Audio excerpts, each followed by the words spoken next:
after yesterday, which I posted the video, Basaro Ihai Nandu Udogachi Naga, Basaro Nai Ikechwez Nago, the way them bundle him, the way them bundle him and take him to court. After I posted the video, Udogachi now move, threaten the hospital, Odmegujuku Hospital, Oka, threaten them to discharge Ikechwez Nago. Now just leave them under their custody without medical attention. Imagine too much. Udogachi, let me tell you guys. I have evidence of everything. We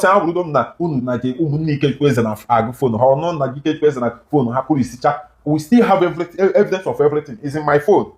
The way you guys were bundle this man, put him inside the boot. This child you bundle inside boot. We have the video of everything.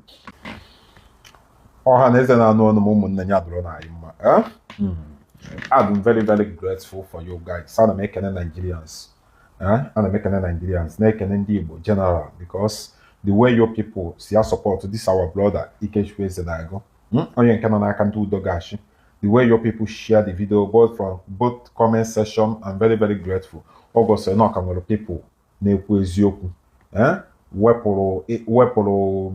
whether or Christian or not a Christian. Do you understand me? Because if you flow name Anambra State is for all, the injustice for all, or plus also only a native doctor or whatever. Yeah, I don't speak about Ikechwe because of Mmuo. I speak in general because if you flow name okay, putu onyo. My people, after yesterday, which I posted the video, Basaro Ihai Nandu Udogachi Naga, Basaro Ikechwe, the way them bundle him, the way them bundle him and take him to court.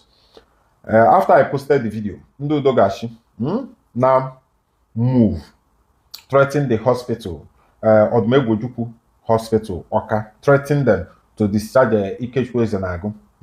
Now just leave them under their custody without medical attention. Imagine. Now the hospital discharged Ikechwe Zenago yesterday, and the Hasna Haga in the night to come and pick him up. Which now we inform the family.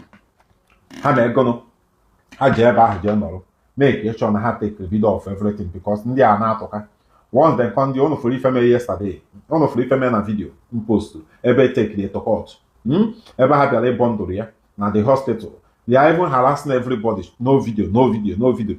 If we have criminal, the kind of injustice and in Anambra State. Let me tell the public, let me tell the Nigerians, let me tell the Anambra, let me tell the Igbos general. If a name Basaro Ndi Udogachi, Anambra State.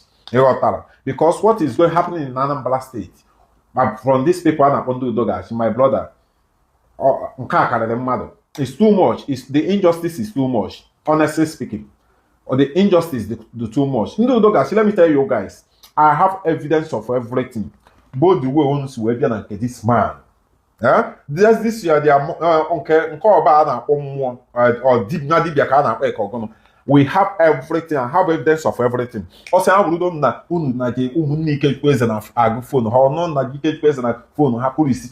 we still have evidence of everything. It's in my phone.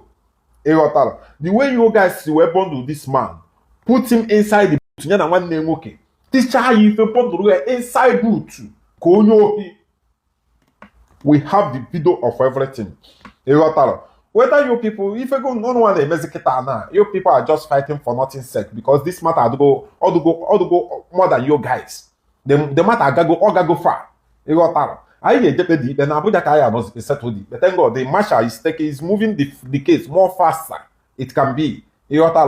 At least you people will face the law because the injustice is too much. Bundle him. I will have evidence of everything. The ones when ask everybody phone, both their boss, said boss Munye and the Nkeunu budget. Later you guys return the phones on agenda matter. Later on boss Nkiyokwa when you nego Munye 3 million no eba horse no na afole no na ebuhe. Oh, for the kind of injustice, this kind of criminality these people play.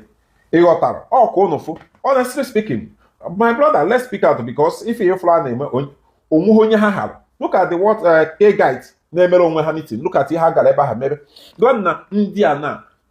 I know that na K guides all the whole had to lady start to federal. They are not hidden. Only for John Dan, they na open hotel. If any bad thing, these people should open hotel. Let's be wise and listen well. Let's be wise and listen well. Both people that Africa seen some video, some people name my blood they will rule and regulation age put man they court. The hospital are making plans to bring ambulance to take this man to court.